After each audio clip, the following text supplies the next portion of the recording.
दोस्तों, आज की जानकारी बहुत ही अच्छी और बहुत ही महत्वपूर्ण है जो तुम्हारे जीवन के लिए अत्यंत लाभकारी है।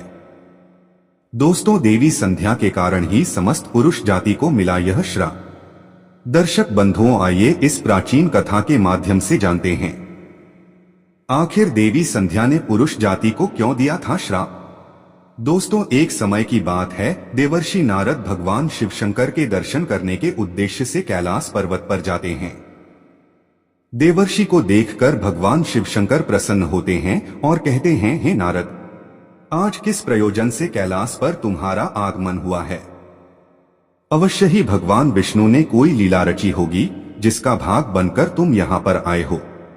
नारद जी कहते हैं, हे भोलेनाथ, आप तो संसार के कण में वास करते हैं, भला आपसे कोई बात कैसे छिपी रह सकती है।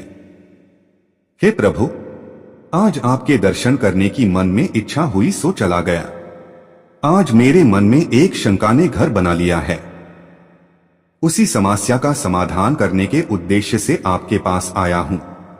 कृपया मेरी इस शंका का समाधान कीजिए। भगवान शिवशंकर कहते हैं, हे नारद, आपके मन में जो भी शंका हो निसंकोच होकर पूछ सकते हो। तुम्हारी हर शंका समस्या का समाधान किया जाएगा। अतः तुम्हारी जो भी शंका हो पूछो। देवर्षि कहते हैं, हे भोलेनाथ, आप परम दयालु और कृपालु हैं। आप अपने सभी भक्तों पर समान कृपा दृष्टि बनाए रखते हैं। भक्त के मन में क्या चल रहा है आप स्वयं ही जान लेते हैं और उसकी इच्छा को पूर्ण करते हैं। मेरे मन में जो शंका है उसे भी आप भली भांति जानते हैं। भगवान शिव कहते हैं, हे नारद, तुम्हारे मन में जो प्रश्न उठ रहा है उसे मैं अवश्य जानता हूं, इसलिए अब कहने में संकोच न करो। देवर्षि कहते हैं, हे प्रभु, आज मैं आपके पास यह जानने के लिए आया हूं देवी संध्या कौन थी और उन्होंने समस्त पुरुष जाति को कौन सा श्राप दिया था।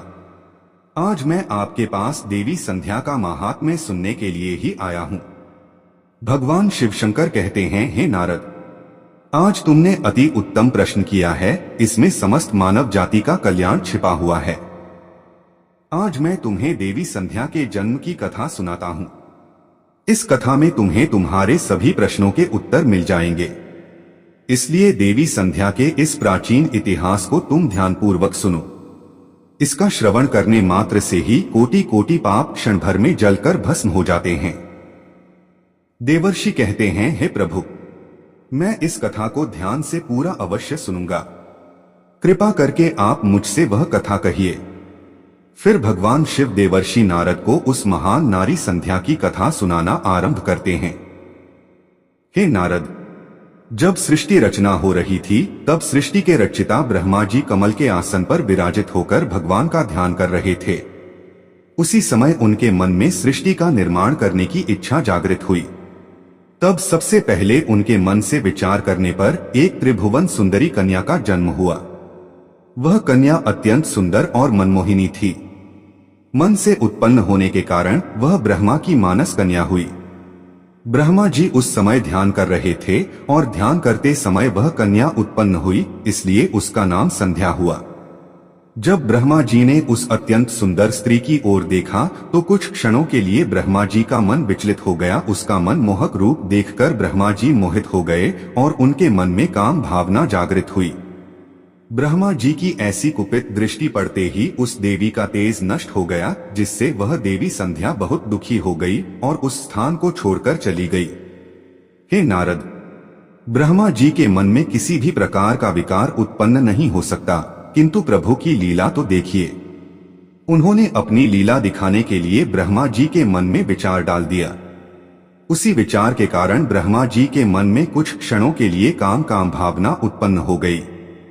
प्रभु की ऐसी लीला रचने के पीछे समस्त मानव जाति का कल्याण छिपा हुआ था। इसलिए अब तुम प्रभु की इस विचित्र लीला को ध्यान से सुनो।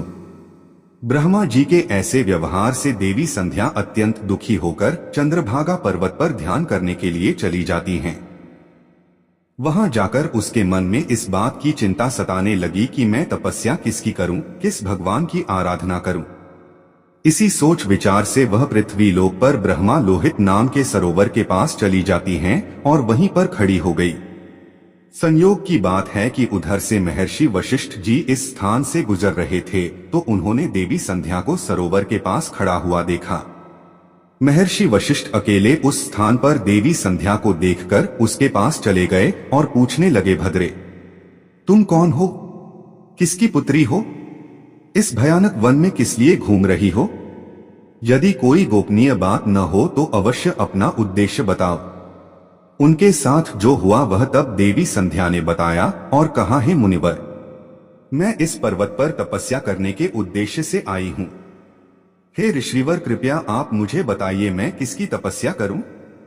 अब इस दोष से मुझे कौन मुक्ति दिलाएगा तथा तपस्या कैसे करनी चाहिए? कृपया मुझे उपदेश देकर अनुग्रहित कीजिए। संध्या की बात सुनकर महर्षि वशिष्ठ कहने लगे, हे देवी, तुम भगवान नारायण की तपस्या करो। ओम नमो भगवते वासुदेवाय नमः, इस महामंत्र का जाप करो। इस मंत्र का जाप करती रहो। जब तक भगवान के दर्शन न हो तब तक स्वच्छ वस्त्र पहनकर उत्साह और प्रेम के साथ इस नियम का पालन करो। मौन धारण करते हुए भगवान के नाम का जाप करो। तुम्हारी भक्ति से प्रसन्न होकर भगवान विष्णु तुम्हें अवश्य दर्शन देंगे। महर्षि वशिष्ठ इस प्रकार से देवी संध्या को उपदेश देकर वहां से चले गए। देवी संध्या को अब तपस्या का मार्ग मिल गया। उसके हर्ष की सीमा न रही और वह बड़े आनंद के साथ श्रीहरि की तपस्या में लीन हो गई। वह महर्षि के बताए हुए नियमों का पालन सावधानी से करने लगी। इस प्रकार से सभी नियमों का पालन करते हुए देवी संध्या ने 4 युगों तक अपनी तपस्या चालू रखी। उसका व्रत तपस्या, भगवान के प्रति श्रद्धा को देखकर सभी देवताओं को बड़ा आश्चर्य हुआ।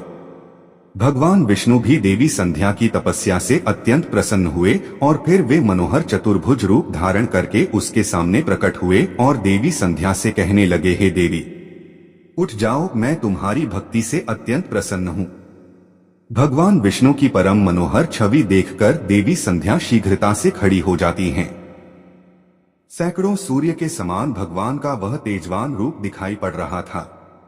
भगवान के ऐसे रूप को देखकर देवी संध्या स्तब्ध रह गईं। उन्हें समझ में नहीं आ रहा था कि क्या कहे और वह क्या करे। उसके मन में भगवान की स्तुति करने की उत्कंठित हुई, किंतु वह भगवान के उस रूप को देखकर कुछ भी कह नहीं पा रही थी। फिर भगवान विष्णु ने देवी संध्या की मनोदशा को जान लिया और उसे दिव्य ज्ञान, दिव्य दृष्टि तथा दिव्य वाणी प्रदान की। फिर देवी संध्या बड़े उत्साह से भगवान विष्णु की स्तुति करने लगी। उसके एक एक वाक्य में भक्ति और समर्पण दिखाई पड़ रहा था। तपस्या के कारण संध्या का शरीर अत्यंत क्षीण और कमजोर हो गया था। तब भगवान ने अपनी अमृतमयी दृष्टि डालकर उसके शरीर को हृष्ट पुष्ट बना दिया और मधुर वचन में उससे कहने लगे, भद्रे, तुम्हारी तपस्या से मैं अत्यंत प्रसन्न हूं। तुम अपनी इच्छा के अनुसार वर मांग लो। फिर देवी संध्या ने कहा, हे प्रभु, यदि आप मुझ पर अत्यंत प्रसन्न है, मुझे वरदान देकर अनुग्रहित करना चाहते हैं। मैं पहला वर यह मांगती हूं कि मेरा पतिव्रत धर्म कभी खंडित न हो। दूसरा वर मैं यह मांगती हूं कि संसार में जितने भी प्राणी हैं, उनके पैदा होते ही मन में काम का विकार उत्पन्न न हो। और तीसरा वरदान मुझे यह दीजिए कि अपने पति के अलावा किसी अन्य पुरुष के प्रति मेरे मन में आसक्ति न हो। जो भी पुरुष मेरी ओर काम वासना से देखे वह पुरुष नपुंसक हो जाए। फिर भगवान विष्णु ने वरदान देते हुए कहा, हे कल्याणी, आज तुमने संसार के कल्याण के लिए उत्तम वर मांगा है। इसलिए आज से ही किसी भी प्राणी में पैदा होने के बाद काम वासना का भाव नहीं होगा। मनुष्य की शरीर की 4 अवस्थाएं होंगी, बाल्य, कौमार्य, यौवन और जरा। मनुष्य को कौमार्य अवस्था के अंत में ही काम भाव का उदय होगा। तुम्हारी इस तपस्या से आज मैंने यह मर्यादा स्थापित कर दी है। संसार में कोई भी प्राणी पैदा होते ही काम भावना से युक्त नहीं होगा। हे कल्याणी, तुम्हारे सतीत्व की प्रशंसा तीनों लोकों में होगी और तुम्हारे पति के अलावा जो भी पुरुष तुम्हें काम की दृष्टि से देखेगा वह तुरंत ही नपुंसक हो जाएगा। तुम्हारे पति बड़े भाग्यवान, तपस्वी, सुंदर तथा तुम्हारे साथ 7 कल्पों तक जीवित रहने वाले होंगे। हे देवी, तुमने जो जो वर मांगे हैं मैंने वह वरदान प्रदान किए हैं। अब मैं तुम्हारे मन की बात कहता हूं। पहले तुमने अपने शरीर को अग्नि में त्याग देने की प्रतिज्ञा की थी। यह प्रतिज्ञा तुम्हें इसलिए करनी पड़ी क्योंकि ब्रह्मा की दृष्टि तुम पर पड़ चुकी थी। निर्दोष होने पर भी तुम अपने इस शरीर को त्यागना चाहती हो। यहां से पास ही चंद्रभागा नदी है। उस नदी के तट पर महर्षि मेधातिथि एक ऐसा यज्ञ कर रहे हैं जो 12 वर्षों में पूर्ण होगा। उसी यज्ञ में तुम अपने शरीर का त्याग करके अपनी प्रतिज्ञा पूरी करो, किंतु तुम वहां पर ऐसे वेश में जाओ कि मुनियों की दृष्टि तुम्हारे ऊपर न पड़ सके। मेरी कृपा से तुम अग्निदेव की पुत्री हो जाओगी। जिसे तुम अपना पति बनाना चाहती हो उसका चिंतन करते हुए तुम उस अग्नि में अपना शरीर त्याग दो। इतना कहकर भगवान विष्णु ने अपने हाथ से देवी संध्या के मस्तक को स्पर्श किया। भगवान का स्पर्श होते ही देवी संध्या का शरीर आटे का बन गया। भगवान ने ऐसा इसलिए किया क्योंकि मुनि वह यज्ञ संसार के कल्याण के लिए कर रहे थे और उस अग्नि में मांस न गिरे और अग्निदेव मांस भोजी न बन जाए। उसके पश्चात देवी संध्या अदृश्य होकर उस यज्ञ के स्थान पर गई। उस समय उसके मन में एक ही भावना थी। उन्होंने सबसे पहले पृथ्वी पर आते ही महर्षि वशिष्ठ जी के दर्शन किए थे, इसलिए महर्षि वशिष्ठ जी को उन्होंने अपने मन में ही अपना पति मान लिया और उन्हीं का चिंतन करते हुए उन्होंने यज्ञ की अग्नि में अपने शरीर को त्याग दिया। फिर अग्निदेव संध्या के शरीर को भगवान की आज्ञा से सूर्यमंडल पर लेकर गए। फिर सूर्य देव ने संध्या के शरीर के 2 भाग करके देवताओं और पितरों को प्रसन्न करने के लिए अपने रथ पर स्थापित कर दिया। उसके शरीर का ऊपरी भाग प्रातःकाल हुआ और शेष भाग संध्या काल हुआ। देवी संध्या के कारण ही सुबह सूर्योदय के समय को प्रातः संध्या कहा जाता है और सूर्यास्त के समय को संध्या काल कहा जाता है। देवी संध्या जो इस प्रकार से त्याग की मूर्ति थी, उन्होंने अग्नि में प्रवेश करके अपने जीवन को समाप्त कर दिया। भगवान विष्णु के वरदान से देवी संध्या दूसरे जन्म में अरुंधति के रूप में प्रकट हुई और ब्रह्मर्षि वशिष्ठ जी की पत्नी हुई। भगवान शिव कहते हैं, हे नारद, इस प्रकार से देवी संध्या के कारण ही संसार में जन्म लेने वाला प्रत्येक प्राणी काम के भाव से रहित होता है। उसके अंदर किसी भी प्रकार की काम वासना नहीं होती है और जब वह कौमार्य को प्राप्त कर लेता है तभी उसमें काम वासना उत्पन्न होती है। इस प्रकार से मैंने आपको देवी संध्या के जीवन का चरित्र सुना दिया है। देवर्षि कहने लगे, हे प्रभु, आपने देवी संध्या के चरित्र को सुनाकर मुझ पर बड़ा उपकार किया है। हे प्रभु, देवी संध्या की कथा सुनकर मैं धन्य हुआ। आपका कोटि कोटि धन्यवाद। हे प्रभु, अब मैं इस कथा का तीनों लोकों में प्रचार प्रसार करूंगा। तो दोस्तों, इस प्रकार से भगवान शिव ने देवर्षि नारद जी को देवी संध्या की कथा सुनाई है। आपको यह कथा कैसी लगी कमेंट करके अवश्य बताएं। आपको जानकारी अच्छी लगी तो वीडियो को लाइक जरूर करें, कमेंट में जय श्री हरि विष्णु और हर हर महादेव अवश्य लिखें। साथ ही चैनल को सब्सक्राइब करें ताकि ऐसी ही आध्यात्मिक जानकारी आपको प्राप्त हो। तो दोस्तों, मिलते हैं अगले वीडियो में। आज के लिए बस इतना ही। आप सभी का दिल से धन्यवाद।